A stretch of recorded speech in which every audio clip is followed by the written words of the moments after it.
Citadel, long-awaited and really globe-tottering series, and you're in India with it finally. How does it feel to be back and with this? Well, it feels really good to be back home, first of all. And second, I love the fact that, this is such a global show. We're going to be traveling across the world, multiple different countries to have premieres, to do global promotions for almost like a month and a half. But we're kickstarting it from my home. That makes me very, very proud that we started the global promotions for Citadel in Mumbai. Yeah, like you said yesterday, they have been like 5 years ago, the Russos came to you with this idea and then you loved it, and it was shot amid the pandemic. Considering that the roles are equally emotionally complex, how taxing was it for you? It was. I mean, I'm not even going to say it was lots of fun. It was very emotionally draining, physically demanding.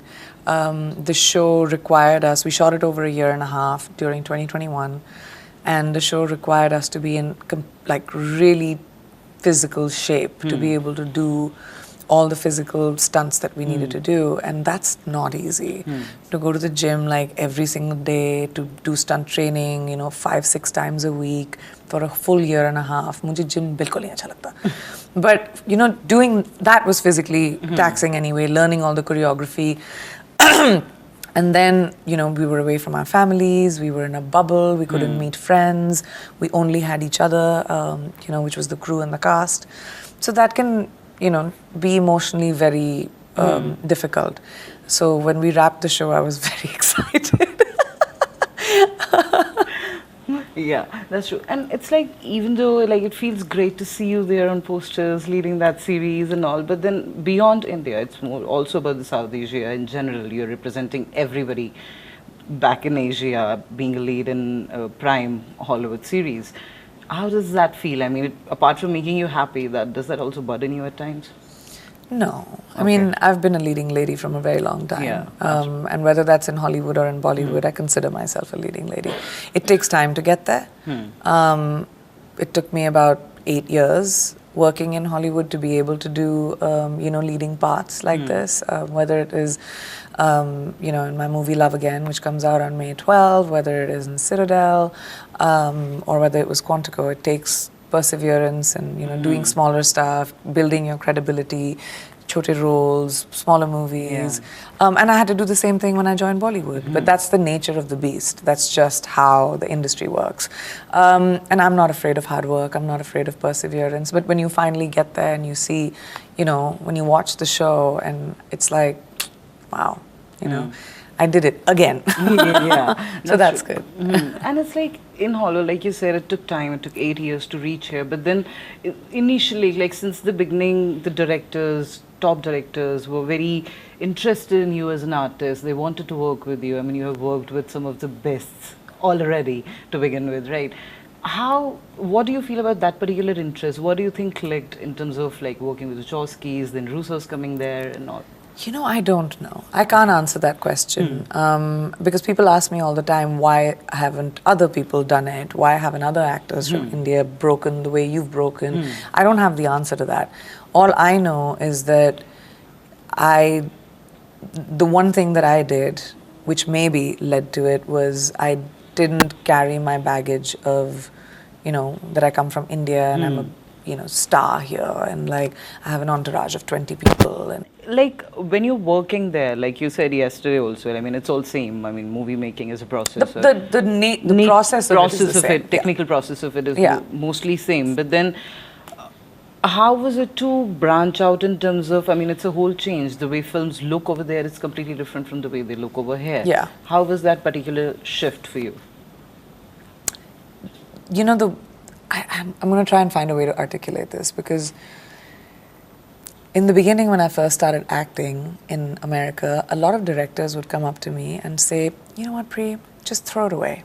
Just throw it away. I didn't know what throw it away meant. I was so confused and I didn't want to look like an idiot. So I went and asked one of my co-actors, and this is in Quantico, like a long time ago when I first started working, like my first episode or something. And they said that means don't say it with any emotion. And it clicked in my head that, oh, that's the difference between when they act in American movies and we act in Indian movies. You know, we, as people, our culture is dramatic. I use my hands all the time to talk.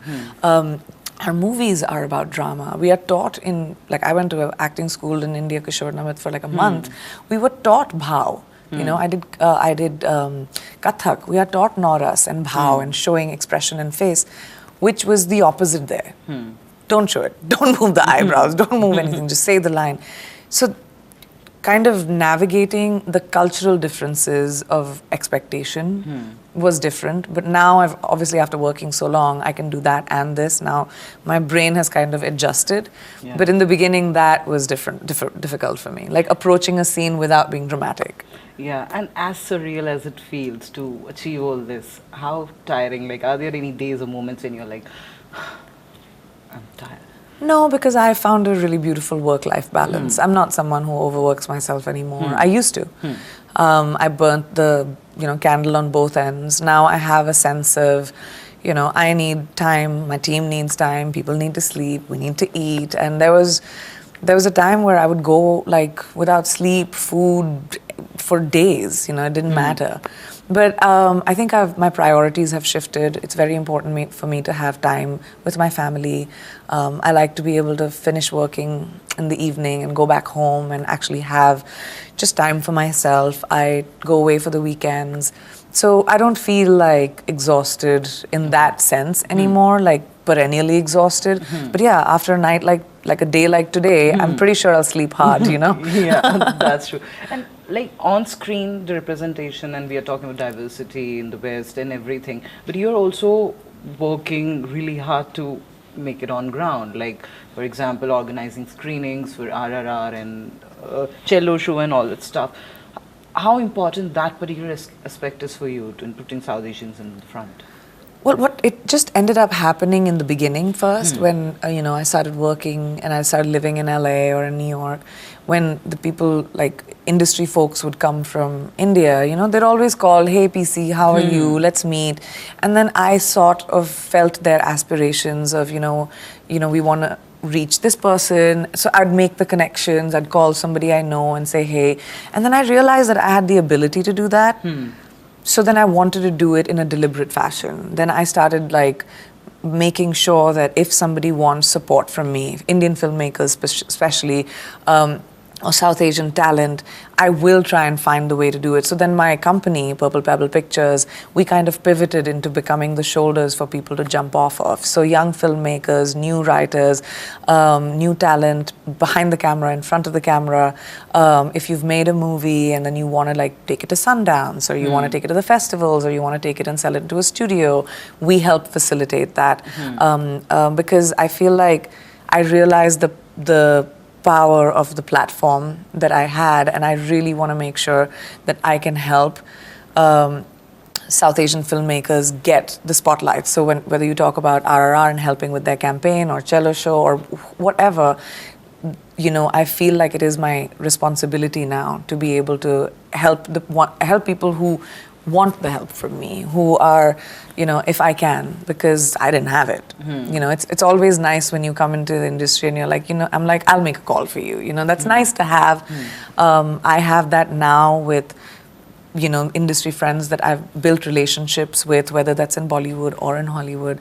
And it feels good to be able to help, help people achieve their dreams. Even like that South Asian pre-Oscars party, like a big reason for that is to showcase the power of South Asian talent in Hollywood. That there's not just one or two of us, we're 400 of us, we're a lot of us.